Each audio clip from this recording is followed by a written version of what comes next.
Marc Aurèle, Pensée pour moi-même, livre 6e. 1. La substance universelle est docile et plastique. La raison qui la gouverne n'a en elle-même aucun motif de faire du mal, car elle n'a pas de méchanceté, elle ne fait de mal à rien, et rien ne reçoit d'elle aucun dommage. Or tout naît et s'achève selon ses desseins. 2. Qu'il te soit indifférent quand tu accomplis ton devoir, d'avoir froid ou chaud, de somnoler ou d'avoir assez dormi, d'entendre dire du mal ou du bien de toi, de mourir ou de faire quelque autre chose. En effet, l'acte par lequel nous mourons est l'un de ceux dont se compose la vie.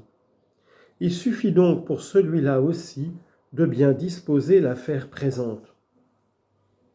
3. Regarde au fond des choses, en aucune, que ni sa qualité propre ni sa valeur ne t'échappent. 4. Tous les objets qui sont sous nos yeux se transformeront en un instant et ils s'évaporeront si la substance est une, ou bien ils se disperseront. 5. La raison qui gouverne sait comment elle est disposée, ce qu'elle fait et de quelle manière. 6. Une excellente manière de te défendre d'eux, c'est d'éviter de leur ressembler. 7. Qu'une seule chose te charme et tâche de t'y complaire, c'est de passer d'une action sociale à une action sociale en pensant à Dieu. 8. Le guide intérieur est cette partie qui s'éveille d'elle-même, qui se modifie et se façonne elle-même telle qu'elle veut, et qui fait que tout événement lui apparaisse tel qu'elle veut. 9. Tout s'accomplit selon la nature universelle.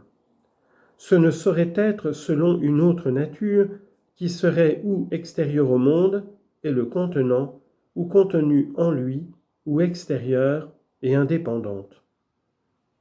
10. Ou bien désordre, enchevêtrement, dispersion, ou bien union, ordre, providence. Dans la première hypothèse, pourquoi désirerais-je prolonger mon séjour parmi cet assemblage livré au hasard et une telle confusion? Qu'ai-je à me soucier d'autre chose que de savoir comment devenir terre un jour? Et pourquoi me troubler? La dispersion m'atteindra bien quoi que je fasse. Dans l'autre hypothèse, je vénère, je demeure inébranlable et je me repose sur celui qui gouverne. 11. Quand la contrainte des circonstances te laisse comme désemparé, rentre en toi-même aussitôt et ne perds pas la mesure plus longtemps qu'il n'est nécessaire. Tu seras d'autant plus maître de l'harmonie que tu y reviendras plus fréquemment. 12. Si tu avais en même temps une marâtre et ta mère, tu rendrais tes devoirs à la première, mais c'est néanmoins à ta mère que reviendraient ces incessantes visites. Il en est de même pour toi en ce moment, de la cour et de la philosophie. Reviens à celle-ci fréquemment, repose-toi en elle, car c'est elle qui te rend la vie supportable là-bas et qui te rend toi-même supportable parmi eux. 13. De même que c'est concevoir l'idée de ce que sont les viandes cuites et autres aliments de cette sorte, si l'on se dit « ceci est un cadavre de poisson, cela un cadavre d'oiseau ou de porc », ou encore « le falerne n'est que le jus d'un grappillon ». La robe prétexte du poil de brebis teint du sang d'un coquillage. Ce qui se passe dans l'accouplement, c'est friction de nerfs et accompagné d'un certain spasme, excrétion de glaire. De même que ces idées atteignent en plein leur objet, qu'elles vont au cœur des choses, en sorte qu'on en voit la réalité, de même faut-il faire dans tout le cours de ta vie. Quand les objets te semblent le plus dignes de confiance, dépouille-les, vois à fond leur peu de valeur, arrache-leur ces dehors dont ils s'enorgueillissent. C'est un bien redoutable sophiste que l'orgueil. Et quand tu crois t'appliquer plus que jamais aux choses sérieuses, c'est alors qu'il te mystifie le mieux du monde. Vois donc ce que Cratès dit de Xénocrate lui-même à ce propos. 14. La plupart des objets qu'admire la foule se ramènent aux plus généraux, à ceux qui sont constitués d'une manière d'être ou d'une nature, comme des pierres, du bois, des figuiers, des vignes, des oliviers. Les gens un peu plus sensés vont aux êtres qui sont doués de vie, comme les troupeaux de gros et de petits bétail. Ceux qui ont encore meilleur goût, aux êtres doués d'une âme raisonnable, non pas de l'âme raisonnable universelle, mais de celle qui s'applique spécialement aux arts ou à quelque forme d'ingéniosité, ou simplement ils aiment posséder un grand nombre d'esclaves. Mais l'homme qui fait cas de l'âme raisonnable universelle et sociable ne s'intéresse plus au reste.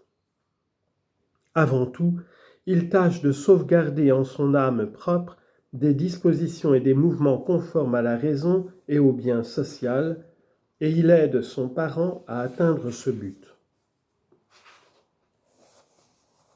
15.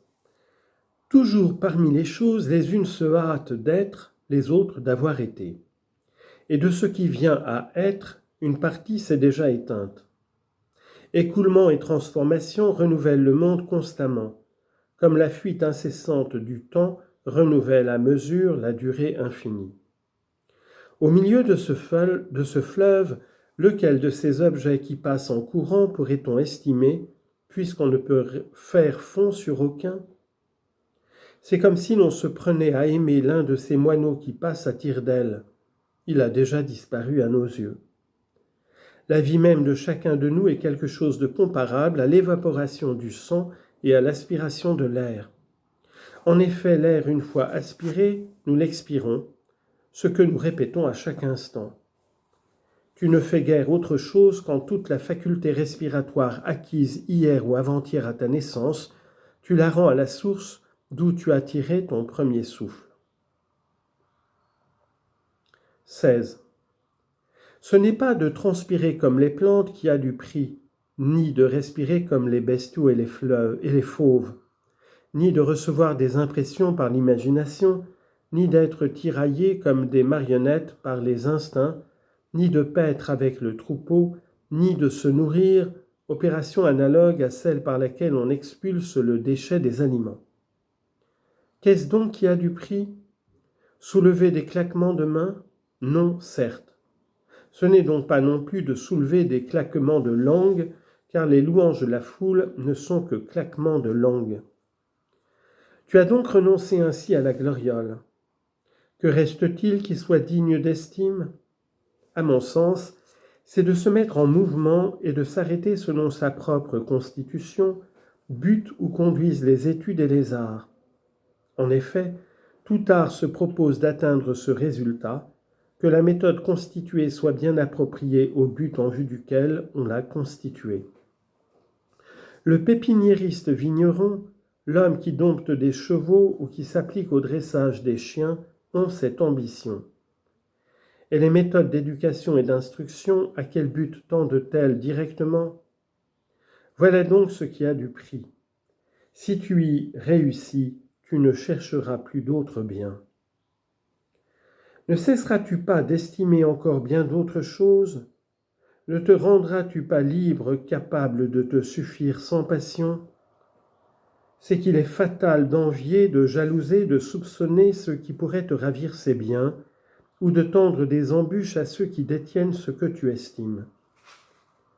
Bref, nécessairement, l'homme privé d'un de ses biens sera troublé, et il adressera encore 1000 reproches aux dieux. Au contraire, le respect et l'estime dont tu entoureras ta propre intelligence feront de toi un homme qui se plaît à soi-même, bien adapté à la vie sociale et d'accord avec les dieux, c'est-à-dire approuvant pleinement la répartition faite par eux des lots à recevoir et des places à occuper. 17. En haut, en bas, circulairement se portent les atomes. Mais le mouvement de la vertu n'est compris dans aucun de ces mouvements. C'est plutôt quelque chose de divin, et c'est par une voie difficile à concevoir qu'elle suit son chemin. 18. Qu'étrange est leur conduite. Leurs contemporains et leurs concitoyens, ils ne veulent pas les louer, mais ils attachent le plus haut prix à être loués eux-mêmes par leurs successeurs qu'ils n'ont jamais vus et ne verront jamais. C'est à peu près comme si tu t'affligeais de ce que tes prédécesseurs n'ont pas tenu sur toi de propos louangeurs. 19.